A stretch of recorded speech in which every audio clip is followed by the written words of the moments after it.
Em algum momento da sua vida você já imaginou estar passando pelo que nós estamos passando?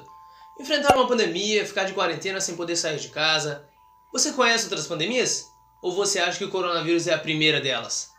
Então, para você que também tinha essa curiosidade, hoje eu vim trazer para vocês as 5 maiores pandemias da história. Então acompanha comigo, hein?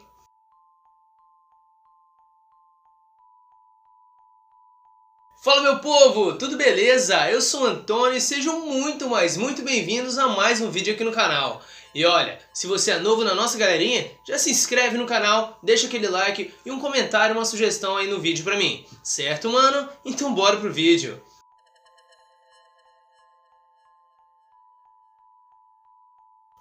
Na nossa quinta posição, nós temos a gripe suína, ou H1N1.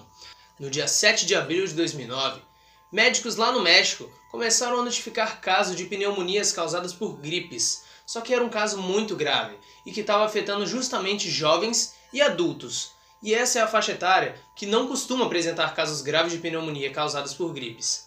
E então eles começaram a sempre notificar esses casos, para eles terem um controle dessa epidemia que supostamente estava surgindo. Eles até começaram a estudar o vírus, mas eles não tinham a estrutura necessária. Então eles começaram a enviar várias amostras para outros países para eles conseguirem decifrar o que estava acontecendo. E em 16 dias eles obtiveram uma resposta dos Estados Unidos. E os Estados Unidos falou que esse vírus era realmente novo e que ele estava surgindo dos porcos. O nome desse vírus era H1N1. Os porcos no México começaram a desenvolver esse vírus e rapidamente esse vírus se espalhou pelo mundo inteiro. Os sintomas da doença são muito parecidos com o de uma gripe comum. Febre, dor de cabeça, coriza, dor nos músculos, nas articulações. Mas olha, não se engane, porque essa gripe chegou a matar 16 mil pessoas.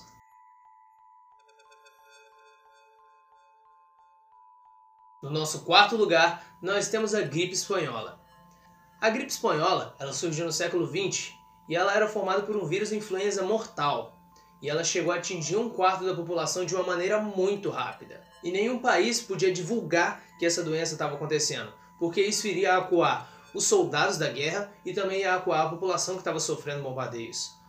E muito pelo contrário do que pensam, a gripe espanhola não tem esse nome porque foi a Espanha que começou, né, a transmitir a doença. Não, muito pelo contrário. A Espanha ela era a única que não tinha censura da imprensa, porque ela não estava participando da guerra naquela época. Então ela foi a única que divulgou sobre a doença. Então a gripe espanhola ficou reconhecida desse nome porque da divulgação da Espanha sobre essa gripe. Essa gripe chegou no Brasil em 1918 e chegou a matar 35 mil pessoas no nosso território e 50 milhões de pessoas no mundo inteiro. Os sintomas dessa doença eles eram muito parecidos com o do coronavírus.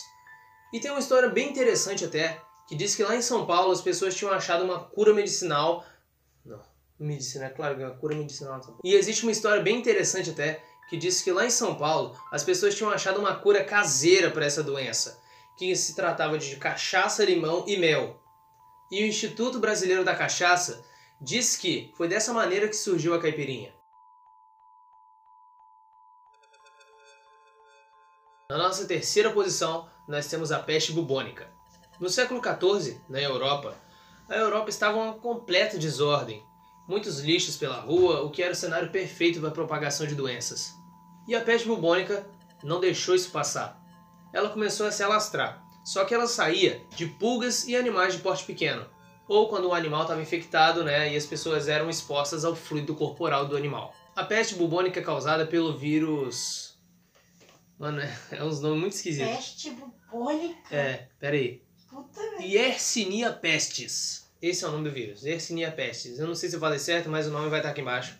E esse vírus teve um poder de se alastrar muito rápido, porque existia muito comércio, né, entre vários países atravessando o oceano de barco. E essa peste ela vinha dentro dos navios, junto com pulgas e com animais que vinham junto dos navios também. Os sintomas dessa doença eram inchaço nas glândulas linfáticas do pescoço, da axila e da virilha, febre, dor de cabeça e muita dor no corpo. Essa doença é historicamente a causadora da peste negra. E ela matou entre 75 e 200 milhões de pessoas na Eurásia.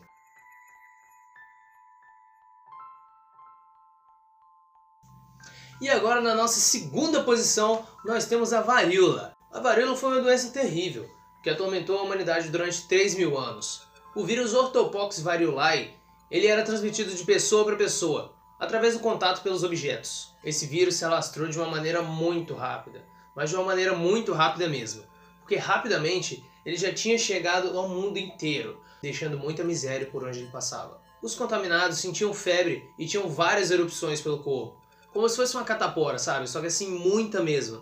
Eu vou ver se eu consigo deixar uma imagem para vocês. Essa doença teve um poder de devastação tão grande que ela matou entre 300 e 500 milhões de pessoas no mundo inteiro. Só que felizmente, essa doença em 1980 foi erradicada do nosso planeta. Ela não existe mais.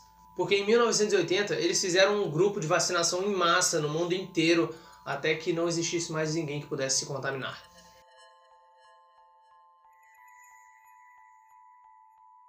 E no nosso primeiro lugar, nós temos a tuberculose. A tuberculose hoje em dia é uma doença que existe o diagnóstico bem rápido.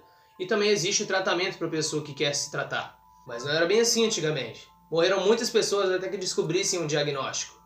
Essa doença, ela afeta o sistema respiratório da pessoa. E ela só pode ser tratada pela penicilina, que foi descobrida pelo Dr. Alexander Fleming. Hoje em dia essa doença é considerada controlada, mas ela ainda costuma afetar áreas pobres e portadores de HIV. Antigamente, morreram mais de 1 bilhão de pessoas antes desse tratamento ser descoberto. E esse foi o vídeo, meu povo. Espero muito que vocês tenham gostado. Se você é novo na nossa galerinha, já se inscreve no canal, deixa um like, compartilha com um amigo, com uma amiga. Se você não é novo, já deixa um like, também compartilha com um amigo, com todo mundo, porque nós temos que bater a nossa meta, ó. Não é?